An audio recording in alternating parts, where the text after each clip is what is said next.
ಮುಖ್ಯಮಂತ್ರಿ ಮತ್ತು ಕೆಪಿಸಿಸಿ ಅಧ್ಯಕ್ಷರ ಬದಲಾವಣೆ ವಿಚಾರ ರಾಜ್ಯ ಕಾಂಗ್ರೆಸ್ನಲ್ಲಿ ಭಾರೀ ಚರ್ಚೆಯ ವಿಷಯವಾಗಿದೆ. ಹೈಕಮಾಂಡ್ ಏನು ನಿರ್ಧಾರವನ್ನ ತೆಗೆದುಕೊಳ್ತಾರೋ ಅದಕ್ಕೆ ನಾವೆಲ್ಲರೂ ಬದ್ಧ ಎಂದು ಸಿಎಂ ಸಿದ್ದರಾಮಯ್ಯ ಮತ್ತು ಉಪಮುಖ್ಯಮಂತ್ರಿ ಡಿಕೆ ಶಿವಕುಮಾರ್ ಅವರು ಹೇಳಿದ್ದಾರೆ. ಎಐಸಿಸಿ ಅಧ್ಯಕ್ಷ ಮಲ್ಲಿಕಾರ್ಜುನ್ ಖರ್ಗೆ ಅವರ ಎಚ್ಚರಿಕೆಯ ನಂತರವೂ ಬಹಿರಂಗ ಹೇಳಿಕೆ ಕಡಿಮೆಯಾದರೂ ಒಳಗಿಂದೊಳಗೆ ಎರಡು ವಿಚಾರಕ್ಕೆ ಸಂಬಂಧಿಸಿದಂತೆ ಚರ್ಚೆ ಮೀಟಿಂಗ್ ನಡೆಯುತ್ತಲೇ ಇದೆ.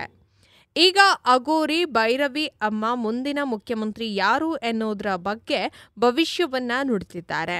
ನಾನು ಭೈರವಿ ಅಮ್ಮ ನಿಮ್ಮ ಮುಂದೆ ಕುಳಿತಿದ್ದೇನೆ ಎಂದು ಹೇಳಿರುವ ಭೈರವಿ ಅಮ್ಮ 3 ವರ್ಷದ ಹಿಂದೆ ಅಂದ್ರೆ ಈಗ ಏನು ಹೀನ ರಾಜಕೀಯ ನಡೀತಾ ಇದೆಯೋ ಅದಕ್ಕಿಂತಲೂ ಮುಂಚೆ ಡಿಕೆ ಶಿವಕುಮಾರ್ ಅವರ ನಿವಾಸಕ್ಕೆ ಭೇಟಿಯನ್ನ ನೀಡಿದ್ದೆ. ನನ್ನ ಮಾತು ಇದುವರೆಗೆ ಸುಳ್ಳಾಗಿಲ್ಲ, ಸುಳ್ಳಾಗೋದೂ ಇಲ್ಲ ಎಂದು ಇವರು ಹೇಳಿದ್ದಾರೆ. ನನಗೆ ಅವರ ಮನೆಯಲ್ಲಿ ಅವರ ಪತ್ನಿ ಸೀರೆಯನ್ನ ಕೊಟ್ಟರು. ಅವರು ಗಣಪತಿ ವಿಗ್ರಹವನ್ನ ಕೂಡ ನೀಡಿದ್ದಾರೆ. ಯಾರದೋ ದುಡ್ಡು ಎಲ್ಲಮ್ಮನ ಜಾತ್ರೆ ಆಗುತ್ತೆ ಎಂದು ಹೇಳಿದ್ದೆ. ನೀವು ದುಡಿದ ದುಡ್ಡನ್ನ ಇನ್ನೊಬ್ಬರು ತಿಂದು ತೇಗುತ್ತಾರೆ ಎಂದು ನಾನು ಅವರಿಗೆ ಹೇಳಿದ್ದೆ ಎಂದು ಭೈರವಿ ಅಮ್ಮ ಅವರು ಹೇಳಿದ್ದಾರೆ. 11 ದಿನಕ್ಕೆ ಮಂತ್ರಾಲಯ ತೀರ್ಥಕ್ಷೇತ್ರ ಮುಳುಗುತ್ತೆ ಎಂದು ಹೇಳಿದ್ದೆ. ಹಾಗೆಯೇ ಆಯಿತು. ವಿನಯ್ ಕುಲಕರ್ಣಿ ಅವರ ಮನೆಗೆ ಹೋಗಿ ಅವರ ಪತ್ನಿ ಶಿವಲೀಲಾ ಅವರನ್ನ ಭೇಟಿಯಾಗಿ ನಿಮ್ಮ ಗಂಡನಿಗೆ ಈ ರೀತಿಯಾದ ಪರಿಸ್ಥಿತಿ ಇದೆ, ಮುಂದೆ ಶಾಸಕ ಆಗ್ತಾರೆ ಎಂದು ಹೇಳಿದ್ದೆ.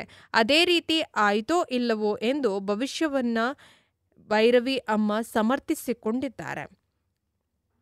ನನಗೆ ಡಿಕೆಶಿ ಮೇಲಾಗಲಿ, ಸಿದ್ದರಾಮಯ್ಯ ಅವರ ಮೇಲಾಗಲಿ ಅಥವಾ ಬಿಜೆಪಿಯವರ ಮೇಲಾಗಲಿ ಯಾವುದೇ ಅಭಿಮಾನವಿಲ್ಲ. ಡಿಕೆ ಶಿವಕುಮಾರ್ ಅವರು ಸಿಎಂ ಆಗ್ತಾರೆ, ಅದು ಇದೇ ಅವಧಿಯಲ್ಲಿ ಸಿಎಂ ಆಗ್ತಾರೆ.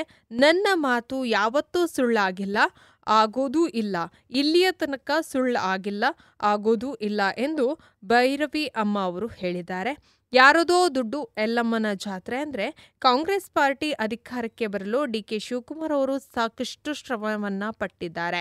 ಆದರೆ ಅವರು ಮುಖ್ಯಮಂತ್ರಿ ಆಗುವ ಬದಲು ಸಿದ್ದರಾಮಯ್ಯ ಅವರು ಸಿಎಂ ಆದರು ಎನ್ನುವುದನ್ನು ಪರೋಕ್ಷವಾಗಿ ಭೈರವಿ ಅಮ್ಮ ಅವರು ಮಾತಿನ ಅರ್ಥ ಆಗಿತ್ತು.